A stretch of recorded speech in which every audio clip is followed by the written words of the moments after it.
السلام عليكم ورحمة الله وبركاته. النهاردة هنعمل مع بعضينا طريقة حلوة جدا للفراخ بالبصل المكرمل، حاجة كده لذيذة وجميلة وشهية.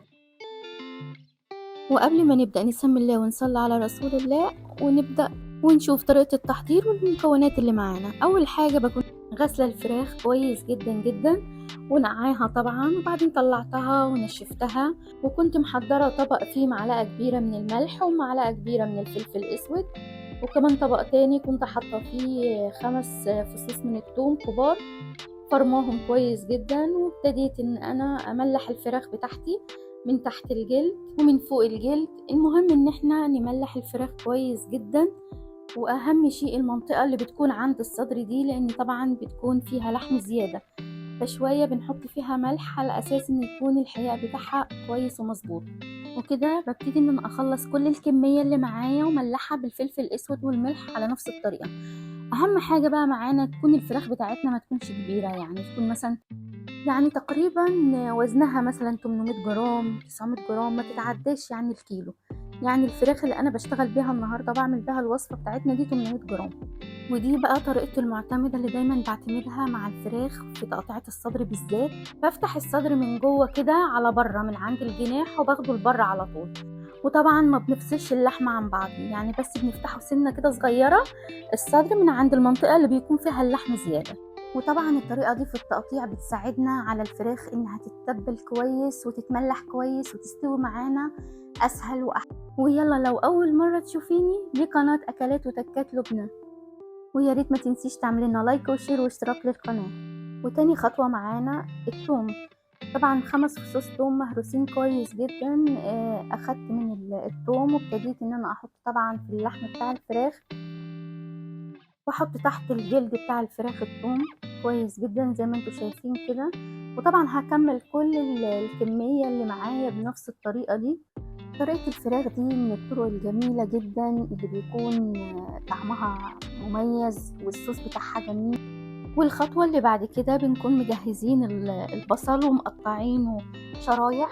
بيكون كمية البصل اللي معانا 5 بصلات كبار، وبنقطعهم شرايح، وبنجيب بولة كمان وبناخد حبة من البصل يعني أقل من نص الكمية وبنخليها على جنب. وبنجيب الكمية التانية من البصل وبنبتدي نضيف البهارات بتاعتنا: معلقتين صغيرين من الملح، معلقة صغيرة من الفلفل الأسود، معلقة صغيرة من السماق، وكمان بنضيف ربع معلقة من الكركم، ومعلقة كبيرة من البهارات الفراخ، ومعلقة صغيرة من الكزبرة، ومعلقة صغيرة من الجنزبيل المطحون، ومعلقة صغيرة من الثوم البودر والبصل البودر. ودي البهارات اللي احنا ضفناها كلها على البصل. بعد كده جبت الصينية وحطيت معلقة سمن ووزعتها في الصينية، وبعد كده جبت الفراخ ورصيتها في الصينية. وجبت البصل اللي كنا متبلينه مع بعض مبهرينه، وابتديت ان انا احطه على الفراخ، وطبعا ادعك بيه الفراخ من تحت الجلد وبرده من فوق الجلد ومن تحت. المهم ان احنا ما نسيبش منطقة في الفراخ غير واحنا متبلينها بالبصل كويس جدا. ودعاك الفراخ كويس جدا بالبصل زي ما انت شايفة كده. وخلاص كده انا انتهيت من تتبيلة الفراخ، تبلتها كويس بالبصل وكمان حطيت عليها البلاستيك. وهسيب كل الكلام الحلو ده كده مع بعضيه لا يقل عن 5 ساعات ويفضل يوم كامل. الخطوة اللي بعد كده بنكون مجهزين الطاسة وحاطين فيها معلقتين من الزيت، وبنكون مجهزين البصل اللي احنا كنا سايبينه على جنب اللي احنا قسمناه. اول حاجة بنضيف البصل وبعدين بنديله تقلبتين مع الزيت، بعد كده ننزل عليه بشوية من المية. أنا هنا بكون مجهزة 2 أو 3 من المية علشان أنزل بيهم حبة بحبة على البصل، وبعد كده أقلب برضو تقلبتين 3 وأغطيه وأسيبه، وتكوني مخلية النار بتاعته وسط. وبعدين بنرجع تاني أول ما بنشوف في البصل خلاص المية اللي فيه كلها اتشربت ومفيش أي مية تاني في البصل، برجع تاني وأضيف له حبة مية كمان وأقلبه مرة واتنين كده، وبعدين بغطيه وبسيبه مرة كمان وارجع اشوفه مرة كمان. برضو اول ما البصل يكون شرب المية اللي فيه بزوده مية تاني وبقلبه وبغطيه وبوطي عليه النار خالص لحد ما بشوف لون البصل معايا اتكرمل زي ما انتوا هتشوفوه. بعدين خلاص انا كده بشيله من على النار. دي احسن طريقة ممكن نكرمل بيها البصل، وبيكون لونه كويس، لونه حلو، مبيكونش منك متحروق، وبيكون مسكر. دي اجمل طريقة واحسن طريقة ممكن تكرملي بيها البصل. بعد كده جبت البصل اللي احنا عملناه اللي هو المتكرمل، وابتديت اضيفه مع الفراخ والبصل اللي هو اللي احنا كنا متبلينه الاول، وابتديت اضيفهم مع بعض واخلطهم مع بعض واحطه على الفراخ برضو. وبالنسبة للبصل المكرمل اللي احنا حطيناه وضفناه مع الصينية، ده بيدي اضافة جميلة جدا، بينقل الصينية في حتة تانية. وبعد كده ضفت دبس الرمان على صينية الفراخ، وزي ما انتوا شايفين كده فضلت ادعك طبعا الفراخ والبصل اللي هو المتبل والبصل المكرمل مع دبس الرمان مع الفراخ، بدعكهم كويس جدا طبعا من جوه برضو الجلد ومن بره الجلد.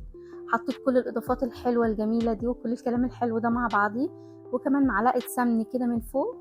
وابتديت ان انا احط طبعا ورق الزبده كده. خلاص انا بجهزها عشان ندخلها الفرن. هي كده خلصت الصينيه بتاعتنا. وكمان هضيف ورق الفويل عشان اقفلها كويس وما اخليش اي بخار يطلع منها عشان تستوي كويس معانا زي ما انتوا شايفين كده. خلاص وباخدها ادخلها الفرن. وبالنسبة للتسوية انا خليتها في الفرن ساعة الا ربع، وبعد كده برفعها على الشواية يعني 5 دقايق كده بالكتير، 7 دقايق، وبحطها على الشواية لحد ما تاخد لون الذهبي الجميل اللي انت عايزاه. وخلاص كده بتكون الصينية بتاعتنا خلصت. طريقة حلوة وجميلة، وكمان طعم البصل المكرمل فيها بيخليها جميلة جدا. انا مش قادرة اوصف لكم ريحتها عاملة ازاي. يا رب تكون الوصفة عجبتكم، وان شاء الله تجربوها وتعتمدوها وتقولوا لي رأيكم ايه، وربنا يحسن ما بين ايديكم. وهنا هنشوف التسوية بتاعت الفراخ عاملة ازاي. شايفين ما شاء الله الصدر مش مستحمل يعني دايب دوب مستوي. يعني انتوا عارفين دايما لحم الصدر شوية بيكون شديد عن الورك، لكن ما شاء الله طالع مستوي وجميل. وخلاص كده الفيديو بتاعنا خلص والوصفة خلصت. وما تنسيش تعملي لنا لايك وشير واشتراك، ولو حابين تشوفوا ليا وصفات كتير انزلوا اشتركوا في القناة وفعلوا جرس الاشعارات على الكل عشان يوصل لكم مني كل جديد.